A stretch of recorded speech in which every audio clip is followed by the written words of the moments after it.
Salam Bapak Ibu dan saudara-saudaraku dimanapun berada. Kita kembali dalam Sate Pakwan. Kali ini bacaan terambil dari surat 2 Timotius pasal 3 ayat 12 sampai dengan ayat yang ke-15. Demikian firman Tuhan. Memang setiap orang yang mau hidup beribadah di dalam Kristus Yesus akan menderita aniaya. Sedangkan orang jahat dan penipu akan bertambah jahat. Mereka menyesatkan dan disesatkan. Tetapi hendaklah engkau tetap berpegang pada kebenaran yang telah engkau terima dan engkau yakini dengan selalu mengingat orang yang telah mengajarkannya kepadamu. Ingatlah juga bahwa dari kecil engkau sudah mengenal kitab suci yang dapat memberi hikmat kepadamu dan menuntun engkau kepada keselamatan oleh iman kepada Kristus Yesus. Demikian Bapak Ibu firman Tuhan. Yang berbahagia adalah kita semua yang tidak hanya mendengarkan firman ini, namun juga yang melakukannya dalam kehidupan kita masing-masing. Haleluya. Saudaraku, surat ini adalah surat yang kedua dari Rasul Paulus kepada Timotius. Asistennya Paulus masih muda. Dan tentu dalam hal ini Timotius juga menghadapi hal-hal yang mana ketika menjadi pengikut Kristus, apalagi dia saat ini memang sedang menjadi kawan sekerja dari Rasul Paulus, maka yang namanya konsekuensi dari pemberitaan kabar sukacita itu tentu harus dia tanggung dan dia terima juga. Termasuk bagaimana dia mengalami penderitaan, termasuk bagaimana dia harus menanggung kekurangan dan sebagainya. Dan itu sebuah konsekuensi. Namun demikian, dalam peristiwa kehidupan ini di mana ada suka dan mungkin juga lebih banyak duka yang dialami oleh Timotius, juga pasti terjadi dalam setiap kehidupan manusia, termasuk Bapak Ibu Saudara dan saya. Seperti halnya kalau kita ada di tengah lautan di mana pasti ada angin besar, ada ombak yang siap menerpa kita. Itu adalah konsekuensi kalau kita hidup di laut di tengah samudra. Dan itu tidak bisa dihindari Bapak Ibu dan Saudara. Yang bisa ya dijalani begitu. Dan sekaligus kita diingatkan bahwa kita harus tetap fokus pada perjalanan kita, pada pelabuhan yang nanti akan kita tuju. Dan hari ini kita belajar bahwasanya seperti Rasul Paulus ingatkan kepada Timotius bahwa memang setiap orang yang mau hidup beribadah di dalam Kristus Yesus akan menderita aniaya. Tetapi hendaklah, ayat 14 katakan, tetapi hendaklah engkau tetap berpegang pada kebenaran yang telah engkau terima dan engkau yakini dengan selalu mengingat orang yang telah mengajarkannya kepadamu. Timotius diminta untuk tetap berpegang teguh akan ajaran firman Tuhan yang pernah dia dapatkan, tentu maksudnya dari Rasul Paulus. Demikian juga dengan kita.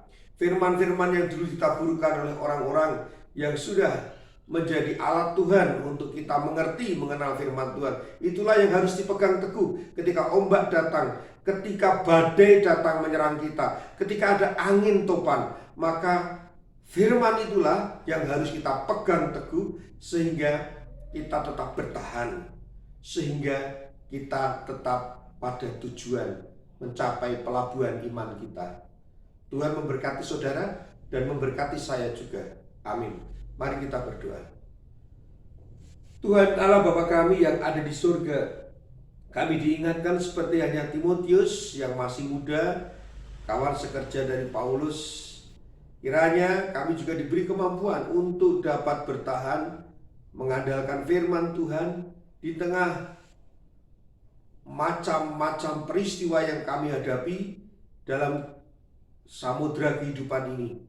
Ya Tuhan, ketika kami menghadapi ancaman bahaya, maka kami tetap berpegang teguh kepada Tuhan. Karena kami tahu tujuan kami adalah pelabuhan iman, yaitu pelabuhan yang sejati, di mana kami akan menjumpai kemuliaan di sana. Ya Tuhan, kami menyerahkan hidup dan perjalanan hidup kami hanya ke dalam tangan-Mu.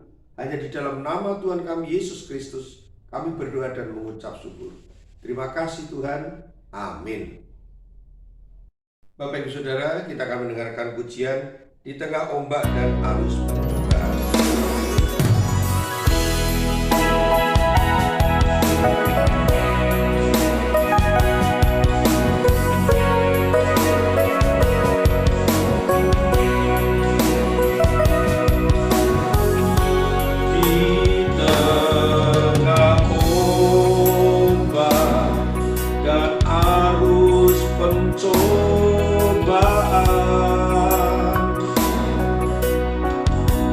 Hampir terhilang tujuan arah hidupku,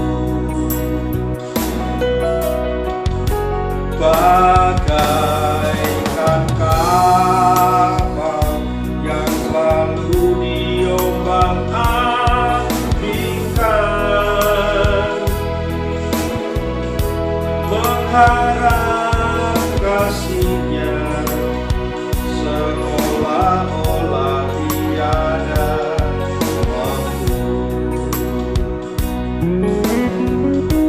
Yesus perhatikan kehidupan setiap orang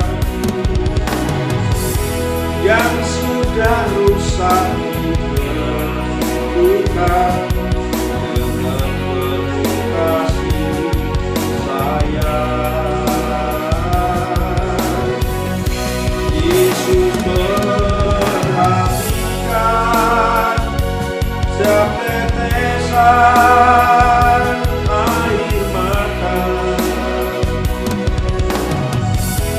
Dia mengenal hatimu yang penyesalan dosa.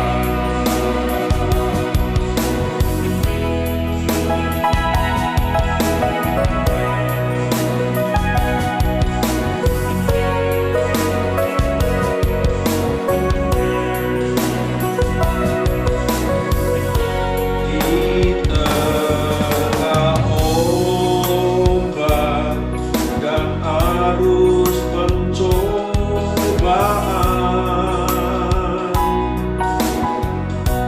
hampir terhilang tujuan arah hidupku,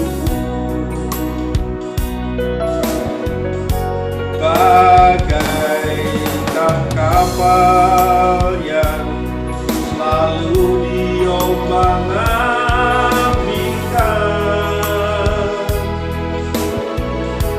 mengharap kasih-Nya seolah-olah tiada waktu. Yesus perhatikan kehidupan setiap orang